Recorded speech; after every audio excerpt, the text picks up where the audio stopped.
Allora, parliamo un attimo della questione fiscale, Sì, poi ricordiamo il discorso del bando dei giovani, che è anche molto sì. interessante. Cosa sta succedendo? Beh, dal punto di vista fiscale sta succedendo di tutto e di più, nel senso che da quest'anno c'è la possibilità di aderire alla verifica del modello 730 precompilato, per cui il cittadino teoricamente, perché sempre che riesca a farlo, sto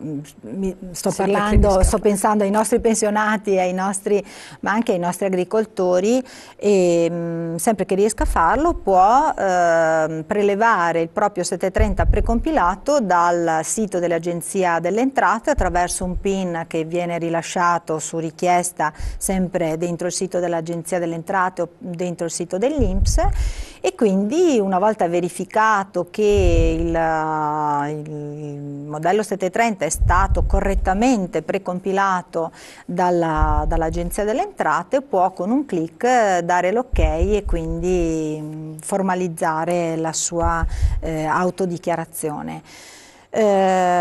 Questo sembra un progetto bellissimo, magari lo sarà tra qualche anno. In realtà questo mette in fortissima difficoltà i pensionati, gli anziani, i cittadini in generale, perché comunque noi stiamo vedendo, adesso stiamo raccogliendo le deleghe da parte di tutti coloro che gli anni precedenti hanno fatto da noi 730 per andare noi a fare questa verifica, perché di fatto molto poche sono le persone che riescono a farlo in maniera autonoma. Primo perché vabbè, già l'accesso è un po' articolato, delicato e non è semplice. Poi il fatto di dover controllare l'esattezza dei dati inseriti non è da tutti, cioè c'è bisogno di una persona che sia esperta, che conosca la materia fiscale e sappia distinguere un 730 precompilato corretto da uno a cui mancano determinati elementi, Sì, infatti, assolutamente. le spese mediche piuttosto che un'altra, che ne so, una disoccupazione o un qualsiasi altro elemento che invece è importante affinché il contribuente possa correttamente pagare le sue tasse, insomma. C'è una responsabilità poi.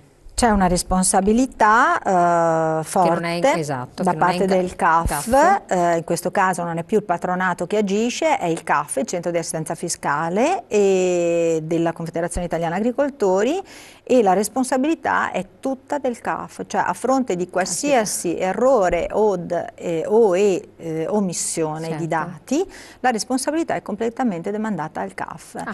Quindi attenzione, quindi sì, anche di carattere molto onerosa la cosa. esatto. Quindi occorre una collaborazione col cittadino, è indispensabile. Certo, occorre una collaborazione con il cittadino, occorre una assoluta grande professionalità, una grande esperienza, una grande formazione sulla materia e soprattutto una grande attenzione, perché stiamo parlando di milioni di cittadini che a noi si rivolgono e quindi in quei 2 mesi di campagna la mole di lavoro è tantissima e può succedere anche di sbagliare, purtroppo. E anche in questo caso, come si parlava prima del patronato, noi stiamo diventando, per lo Stato, stiamo diventando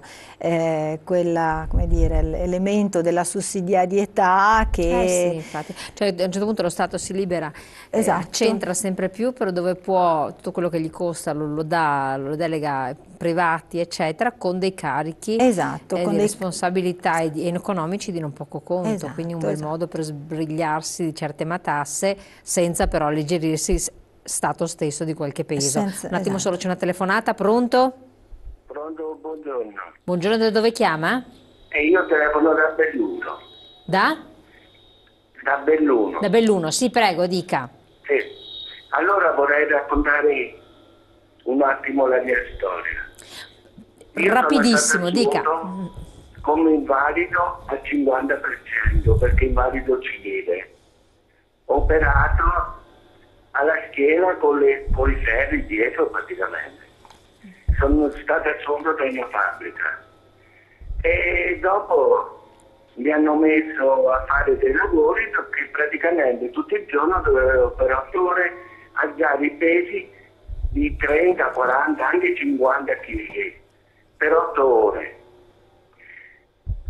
Ho telefonato al mio rappresentante sindacale, che per caso era della FIOM, e gli ho detto, sa, io non ne faccio più. E lui mi ha risposto, ma sai Giovanni, devi pure lavorare, non ti possono dare la paga gratis senza lavorare. Poi è passato il tempo, a forza, senza l'aiuto della FIOM, sono diventato, sì, mi hanno cambiato reparto.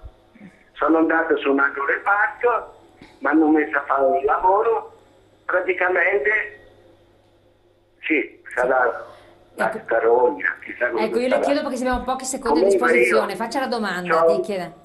In 8 mesi sono stato operato 3 volte il braccio. Sì, che cosa vuole chiedere alla nostra ospite? Abbiamo pochi secondi. Ecco, io voglio dire che loro vanno in televisione a parlare, però dopo alla fine non fanno niente. Quindi le chiedo un'operatività perché non ha ricevuto, va bene, ho capito. Grazie del suo intervento, grazie molte. Nella fattispecie lei sta parlando del settore industriale, della FIOM, della CGIL, dipendente di una fabbrica, noi stiamo parlando del settore agricoltura, un settore completamente diverso, però il problema resta quello. Effettivamente poi c'è un contributo, un aiuto, cioè il cittadino dice quando mi trovo nella difficoltà non mi trovo supportato, questo è un problema che ritorna, sempre trasversale. Io non ho capito se si tratta di un lavoratore, di una persona che è ancora attiva. Ecco, allora, se è un lavoratore attivo, se è stato riconosciuto invalido civile al 50%, molto probabilmente se ci saranno le condizioni medico-legali potrà chiedere, appunto attraverso un medico legale, potrà chiedere l'aggravamento. Cioè quindi con una relazione di un medico legale potrà chiedere l'aggravamento per la sua invalidità ed eventualmente potrà anche fare domanda all'INPS di assegno ordinario di invalidità.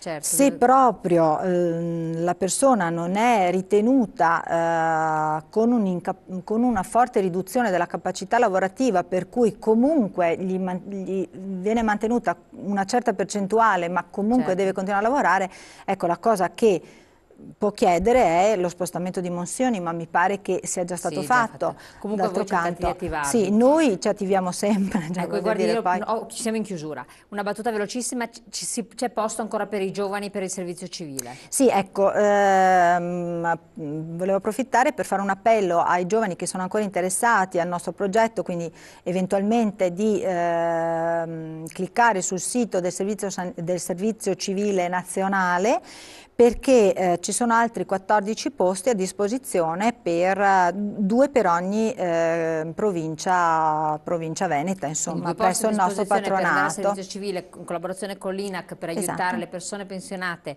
del settore agricoltura, 14 posti, 400 euro al mese per 30 ore settimanali. 30 ore settimanali, quindi con possibilità di fare un'esperienza in un settore che può essere molto interessante, perché poi molti hanno avuto anche l'opportunità poi di essere impiegati. C'è sempre un modo, insomma, di provare. Siamo arrivati al termine. Grazie direttore di essere stato qui con noi, grazie a voi di averci seguito e naturalmente noi ci ritroviamo presto. Grazie ancora.